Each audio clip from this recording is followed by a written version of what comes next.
From Wish TV and the All Indiana Podcast Network, this is the News 8 Daily 8 Podcast, a Wish TV News 8 update.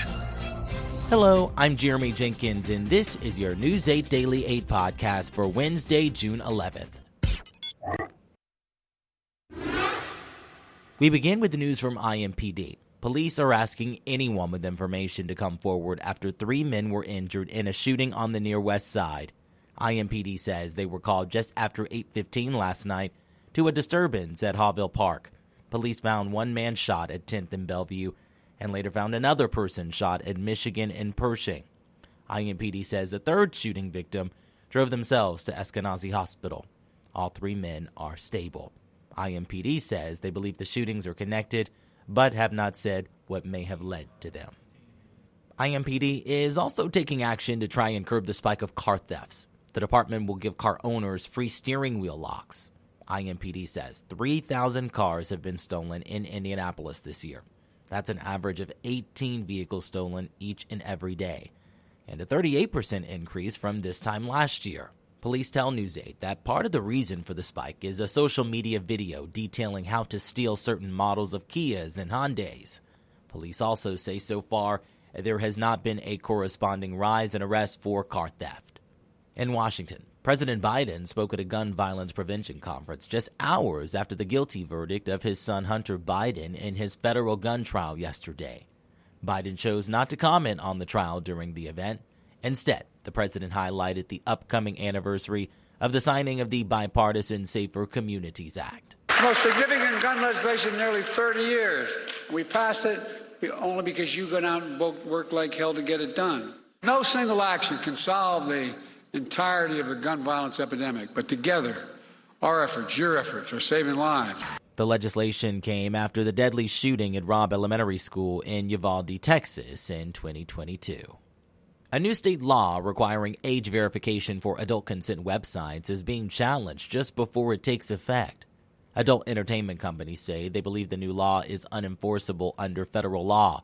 News 8's Danielle Zulkowski explains the lawsuit they filed this week. This lawsuit says it's a free speech violation to require age verification for all websites, with more than 1/3 of its content considered harmful to minors. The lawsuit, filed by a group of plaintiffs with stakes in the adult film industry, says the law passed by the Indiana legislature violates the Constitution and the 1996 Communications Decency Act. And the Supreme Court decided more than 25 years ago that you couldn't require age verification online. And the reason was pretty simple, which is age verification is really hard to do online. Adult film content is protected as free speech under the First Amendment. How do you actually verify age with someone you can't see?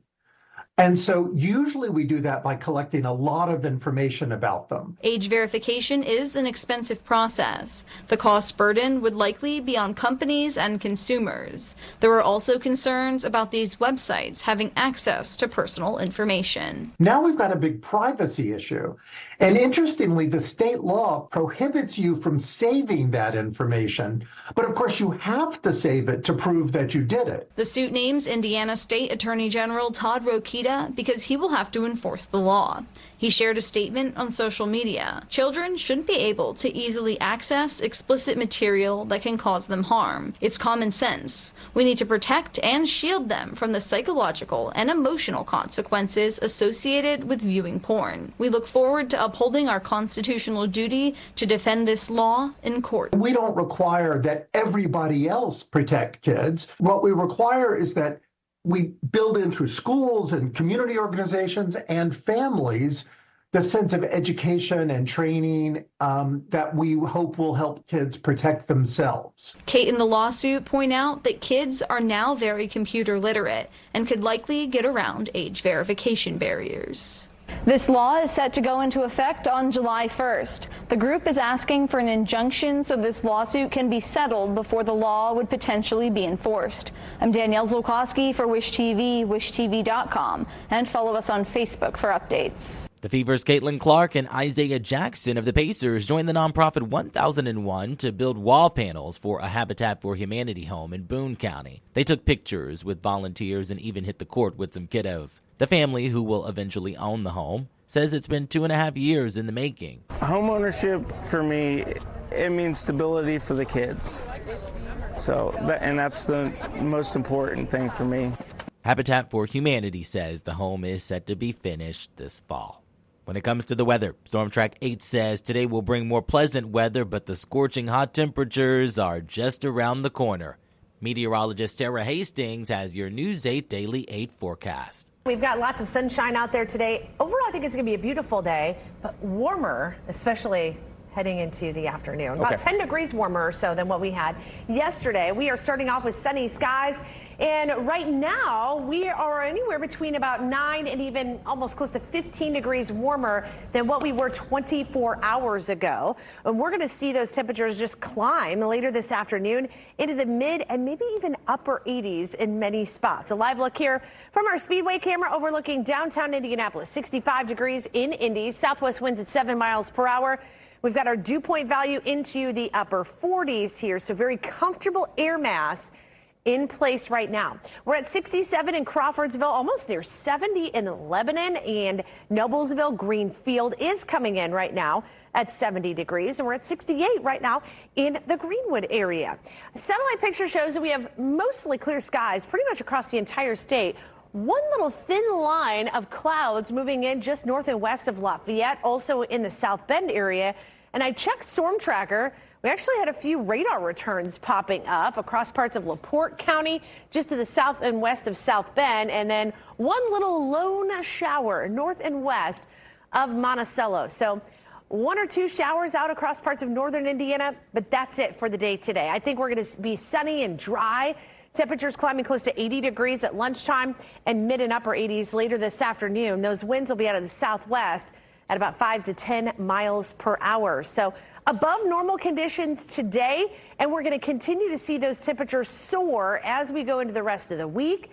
Could see our first 90-degree reading of the year in our 8-day forecast. We'll share that coming up in a few minutes. To get a peek at the full forecast, just head over to wishtv.com, or you can download the Wish TV Storm Track 8 app.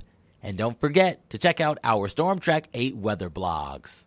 Swimmers are looking to make history later this week at Lucas Oil Stadium for the U.S. Olympic swim trials.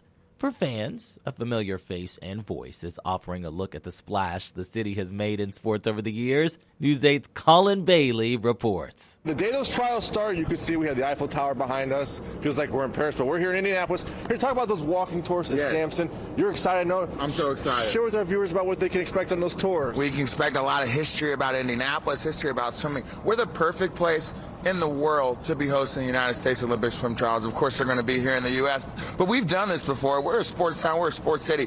We hosted these trials in 1924 before the athletes took off to Paris, so we're going to kind of repeat that same theme. That was the men's trials at Broad Ripple Park.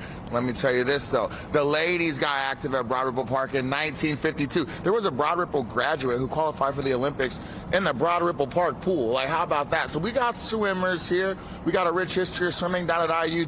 Councilman Mark Spitz, Michael Phelps qualified here at the age of 15 at the natatorium. So we've been swimming for a while, and I want to let people know Indiana, which kind of seems landlocked, but we got a lot of water, a lot of people getting active in the water from Lake Michigan, Wabash, the Ohio River, the Central Canal, White River, Fall Creek, Pogues Run, which runs underneath the city of Indianapolis. I want to let people know about some of these hidden gems in our city, some that we know about, some that we don't, and I'll tie it all together in a beautiful story. And think about how they put all that water in Lucas Oil Stadium. We used to hate the river. I'm going to be honest with you. We didn't treat the river with any respect.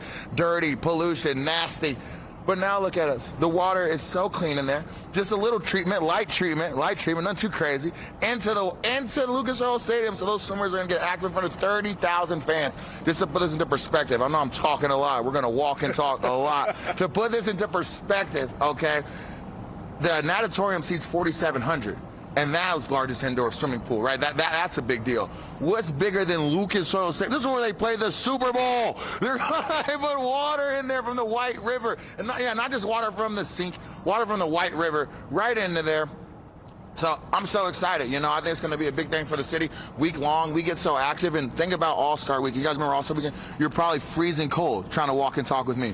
Not this time. No way. It's going to be June 15th. So we'll take off from June 15th to the 23rd, talking about our swimming history, Indiana history. We'll be right here on Georgia Street, USA Swimming Live. That's what Georgia Street's for, to get live. So that's what we're going to do. How excited are you? I know you're fired up this morning. You always have energy. But you got the outfit on, you got the gold medal on. Yes. I'm so excited. I could even, I'm ready to jump in the pool. At any moment, I could go into the pool. So, no, yeah, I'm ready, man. I've been swimming in Indiana for a long time. I learned how to swim at Lawrence North High School. So these schools with pools mean a lot to Indiana. We'll talk about Carmel's even been dominating swimming for 37 years. Their girls swimming team, Carmel High School, has not lost a state championship since 1987. Since we hosted the Pan Am Games in Indianapolis, they haven't lost a swimming and diving state championship. A lot goes into that, but in Indiana, we like to swim, and we'll talk about places where people could swim, or places where people couldn't swim, waterways that were clean, waterways that were neglected, and so we're gonna get in the water. Even though you don't see any water here, we're gonna take a deep dive into Indy history. All right, we're getting a 10 out of 10, baby. It's going to be a good time. Thanks for joining us this morning. This is going to be awesome. The Eiffel Tower and all. Tower. Let me say this. We start building Lady Victory, the Soldiers and Sailors Monument, in 1887. The same time they started building the Eiffel Tower. Not this one, maybe this one. Who knows? Maybe I don't know. No, this one's 66 feet. It's beautiful right here on Georgia Street. But the one in Paris is 984 feet compared to Lady Victory. She's 284 feet, 6 inches. So, you know, Eiffel Tower, that's a tall structure. Yeah, You know? It is. You can have all the fun this weekend. Starting Saturday, thank you for joining us. They kick off Saturday. Should be a fun time. You can find all the information on our website, the link, and the best part is they are free to enjoy. For now, in downtown Indianapolis, I'm Colin Bailey for Wish TV, wishtv.com, or follow us on Facebook for updates. This has been your News 8 Daily 8 podcast for Wednesday, June 12th. I'm Jeremy Jenkins for Wish TV, wishtv.com, or follow us on Facebook for updates. This is the News 8 Daily 8 podcast, a Wish TV News 8 update on demand. For even more, on demand and on the go, connect with Wish TV on Facebook at wishtv.com and on the free Wish TV mobile app. Thank you for listening. And be sure to like, subscribe, and follow this podcast for updates every weekday morning on the All Indiana Podcast Network and wherever you get your podcast.